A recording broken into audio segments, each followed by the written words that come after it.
passing. Raiders take the win, 16-6, which means Browns get the loss. Brandon, what'd you make of the Browns' offensive performance in their loss yesterday?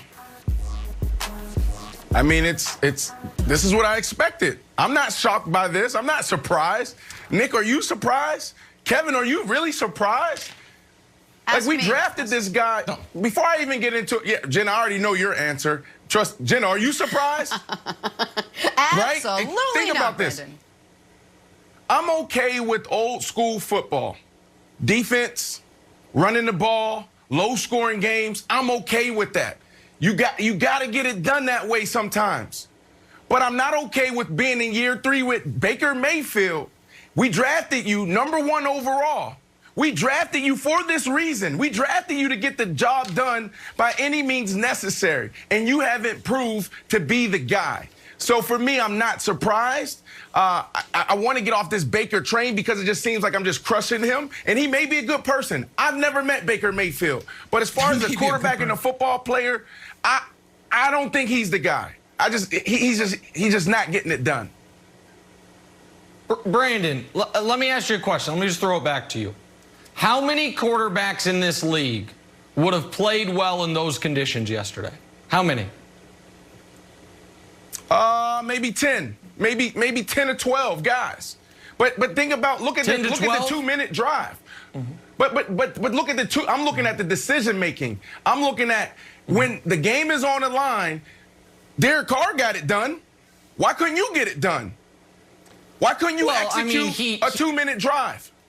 Okay, so the touchdown drive Carr had, the receiver almost lost control of the ball and hit the ground. It was called a touchdown. The touchdown drive Baker had, the receiver, he was an even better pass, hit Landry in the hands. Landry tried to double catch coverage. It, bobbled it. It got overturned. Double coverage, got his head taken off. No, we're talking about two different plays. We're talking about two different plays. There was the first touchdown Jarvis Landry dropped earlier in the game that was ruled a touchdown and then ended up being overturned. And then the second touchdown Jarvis Landry dropped, which was in double coverage, and then they end up missing the field goal and the game's over. It wasn't a drop, but listen, I get what you're saying, but yes, go ahead.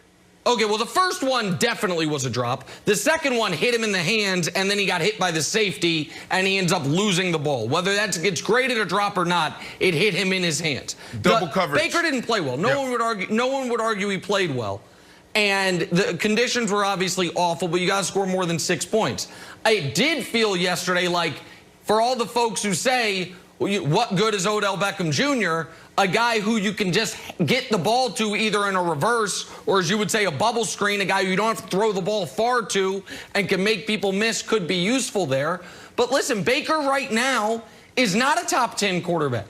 Baker right now is not a guy who can overcome those types of conditions.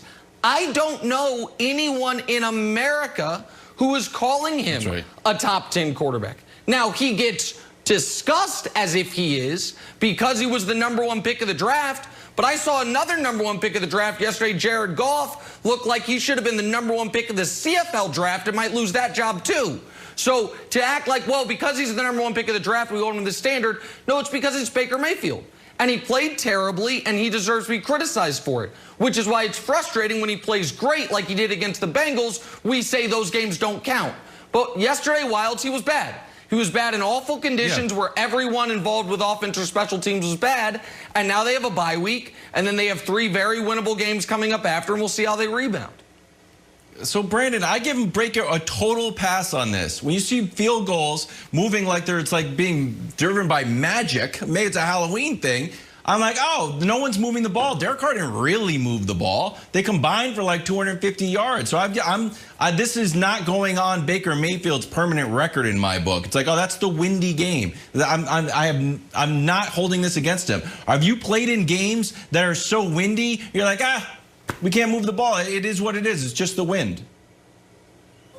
Yeah, 100%, but I played with a quarterback that could get it done. Jay Cutler, as we all knew, had a phenomenal arm, so it didn't matter the conditions. We knew going into the wind, we knew going into rain, we knew going into snow that Jay Cutler was going to get it done. He was going to rip it through there. So for me, it's it's less about this game. I'm talking about, can you get it done? The Oakland Raiders, Derek Carr, found a way to get it done.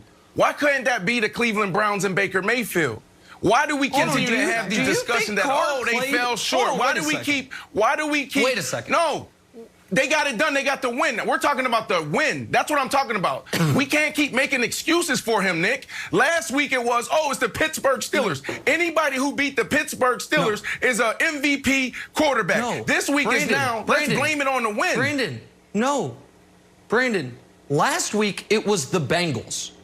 But that win didn't count. If it's just about the win, excuse me. Then excuse me. So 2 weeks ago it was the Steelers. Let's go. You're right. But I'm going back to the Steelers, and then we go to the Bengals. They came back and they played phenomenal. Right, and now because we're back to this. skipping the wins. Yes, you're right. But hold on. You're right. If you're going to say it's just about the wins, then when we're talking about Derek Carr's team has 4. Baker's team has 5. Well, it's we're not talking about. I'm not talking about this conversation. This conversation about Baker Mayfield. That's what it's about. I'm using this last game as an example to show that they got the win. That's what they were able to do. They did just enough to get the win. If we're going to have a defensive game, if we're going to have this old school approach, I'm fine with that. Sometimes it's like that, but you got to find a way to win. If you draft a guy #1 overall, find a way.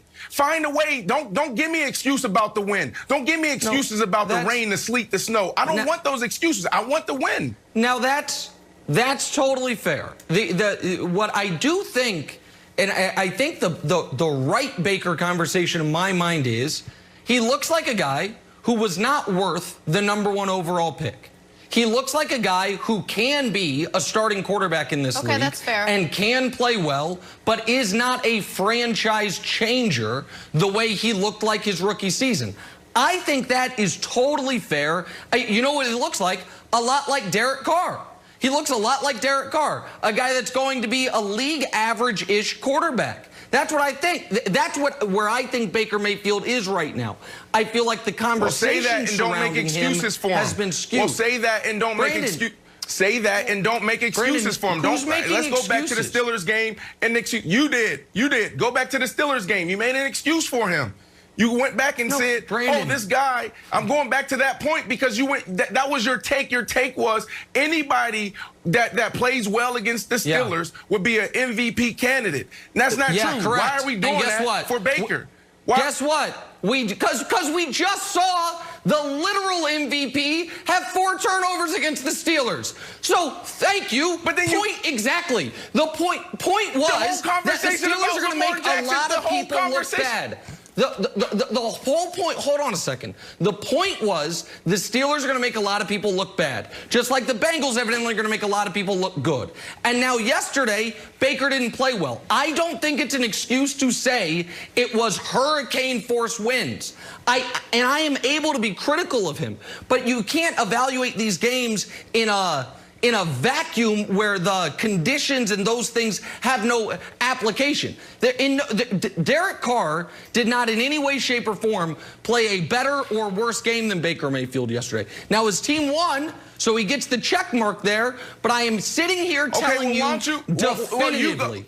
Let's go back in time. Let's go back in time and you draft him with everything you've seen. Let's go back and draft him #1 overall. So you want to talk about Lamar Jackson, the whole conversation about Lamar Jackson. What I said, you want to say look bad. That to me, it's more on Greg Roman than it is Lamar Jackson. There's no identity in the passing game. So if we want to peel back these layers and continue to have these conversations, then it's going to take an hour because Lamar Jackson, yes, we know how he gets it done. Prolific in the run game. Why isn't he developing the passing game? Is it Lamar Jackson? No, Lamar Jackson's more than capable.